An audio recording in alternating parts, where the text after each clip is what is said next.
Hello, this is Robert Jones. I'm the author of The 10 Best and Worst Generals of the Civil War, and today I'm going to discuss one of those generals from the best list, a guy named Patrick Cleburne, a Confederate general who's number 5 on my list of the best Confederate generals. And you can actually probably make a case that Cleburne is the most unsung hero of all of the Confederacy. His skills as a general in the battlefield are probably right after Jackson and Lee in terms of his efficacy. And interestingly enough, he was never given command of the Army. He was pretty much a division commander during most of his career, but he really was a great general.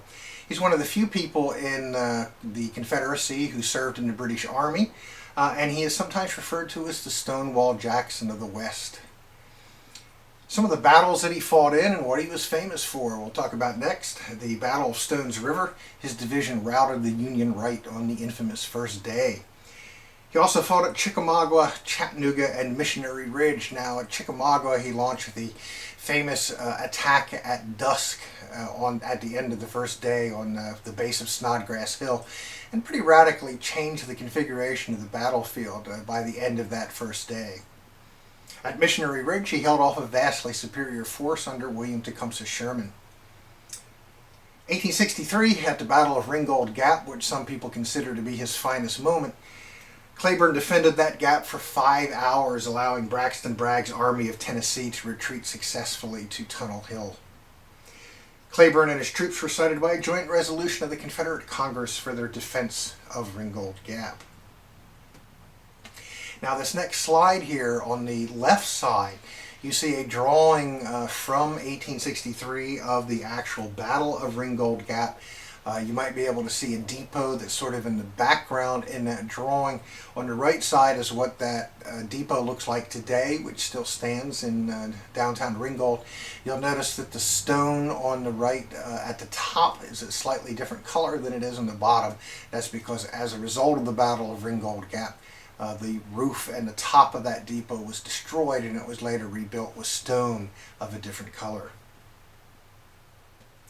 The next battle that Cleburne is pretty famous for is the Battle of Pickets Mill, which happened during Sherman's Atlanta campaign.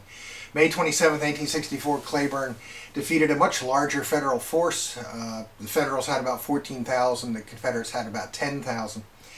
And this was at a place, an obscure place called Pickets Mill, which is near an also obscure place called New Hope Church, which there also was a great battle.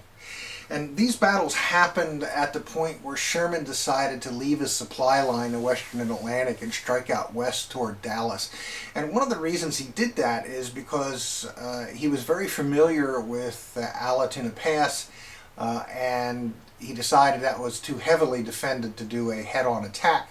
So that's when he went out to the west, and they ended up, the Federals ended up fighting battles at Dallas, New Hope Church, and at Pickets Mill.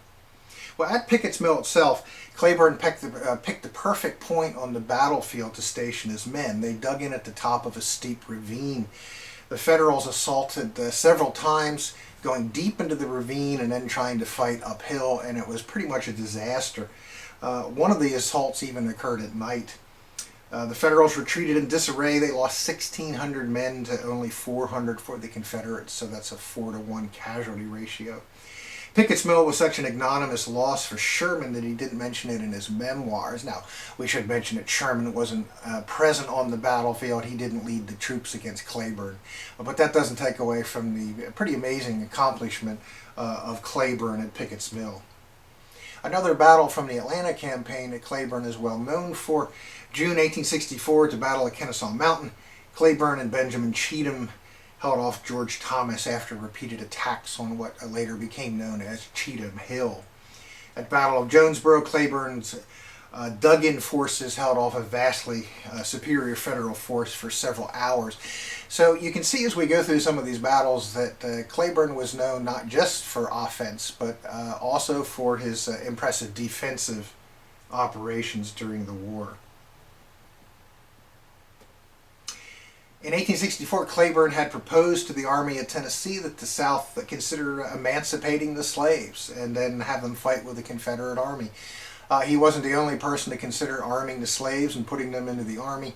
but the proposal was never implemented. That emancipation did not occur.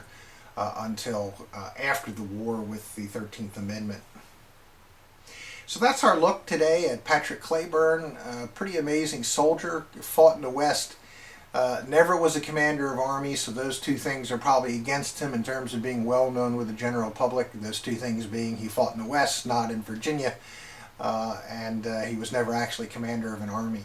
But you can make a case he probably should have been. Let's take Chickamauga as an example. If Patrick Cleburne had been in charge there rather than Braxton Bragg, perhaps Cleburne would have decided to pursue the retreating Federal Army, and the outcome of Chickamauga could have been very different.